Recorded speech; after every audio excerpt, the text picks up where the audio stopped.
कोशिश की कि उनकी अलग अलग जो लड़ाइयाँ चल रही थी अब तक उनको एक साझा प्लेटफॉर्म पर लाया जाए, ताकि सरकार को हम एक सीधा संदेश दे सके कि एक तरफ 19 लाख रोजगार जो सरकार ने वायदा किया था चुनाव के दौरान, उसके इंतजार में नौजवान बैठे हुए हैं। दूसरी तरफ करोड़ों की संख्या में नौजवान ऐसे हैं जिनकी बहालियों के अंदर धांधली का तमाम सबूत देने के बावजूद सरकार की तरफ से कोई कार्रवाई होती हुई दिख नहीं रही है। हम देख रहे हैं कि 15 साल के अंदर बिहार में ऐसी कोई बहाली नहीं हुई जिसके अंदर गंभीर अनियमितता, भ्रष्टाचार, पेपर लीक और सेटिंग न हुआ। हर जगह ये चल रहा है और इसीलिए बिहार में एक ठोस कानून की हम लोग मांग कर रहे हैं सरकार से कि आप एक कानून बनाइए कि पेपर लीक जिससे रुक सके। दूसरी बात हम लोग सरकार से कह रहे हैं कि आपको हर बहाली के समय जब उसका एडवर्टाइजमेंट सरकार निकाल रही है, तभी उसी समय सरकार को उसका अधिकतम समय सीमा तय कर देना चाहिए। बहाली आई है तो आप तय कर दीजिए कि इस बहाली को हम 2 साल में पूरा कर लेंगे या 1 साल 1.5 साल में पूरा कर लेंगे। और वो समय सीमा तय हो जाने के बाद जो विभाग उस बहाली को समय पर पूरा नहीं कर पाता है, उन तमाम विभागों के ऊपर सरकार कार्रवाई करे।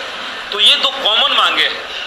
पेपर लीक रोकने के लिए एक ठोस कानून, एक ठोस कमेटी ये गठित हो, और दूसरी तरफ है कि बहालियों में समय सीमा तय हो। इस सत्र में ऐसे कई सारी मांगे हैं जिस पे जितनी गंभीरता चाहिए थी सदन के अंदर, उतनी गंभीरता के साथ बातचीत नहीं हो पाई। इसलिए इस संयोजन समिति की तरफ से हमने सरकार से मांग उठाई है कि सरकार को एक विशेष सत्र, कम से कम 1 दिन का एक विशेष सत्र, बहाली से संबंधित तमाम जो मांगे हैं, तमाम जो बातें हैं, उसको लेकर के एक विशेष सत्र बुलाना चाहिए। ये हम लोग सरकार से चाहते हैं। आज इस प्रेस कॉन्फ्रेंस में भाकपा माले के 2 और विधायक हैं। अज्ञाओं से विधायक हैं मनोज मंजिल जी और डुमरांव से अजीत कुमार सिंह। ये 2 विधायक हैं और इनके साथ अलग अलग बहालियों के जो संगठन बने हुए हैं, जो ग्रुप बने हुए हैं, उसके प्रतिनिधि लोग यहाँ पे शामिल हैं इस प्रेस कॉन्फ्रेंस में।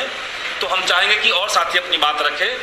और इस संदर्भ में 1-2 घोषणाएं हम लोग करना चाहते हैं कि बहाली न्याय संयोजन समिति की तरफ से हमने तय किया है कि एकमुश्त होकर के, एकजुट होकर के तमाम बहालियों के लोग जो न्याय के इंतजार में संघर्ष कर रहे हैं, उनकी तरफ से 23 मार्च को, यानी शहीद आजम भगत सिंह का जो शहादत दिवस है, उस दिन 25 घंटे का धरना हम लोग गर्दनी बाग में करने जा रहे हैं। इसके साथ साथ अप्रैल के दूसरे सप्ताह में हम लोग पटना में एक बड़ा कन्वेंशन करने की तैयारी कर रहे हैं, जिसमें तमाम बहालियों के लोग शामिल होंगे और साथ ही साथ अलग अलग बहाली के जो मुद्दे हैं और उसकी जो गंभीरता है, सरकार की जो लापरवाही है, इन सबको समेट करके एक बुकलेट बहाली न्याय संयोजन समिति की तरफ से हम लोग ला रहे हैं।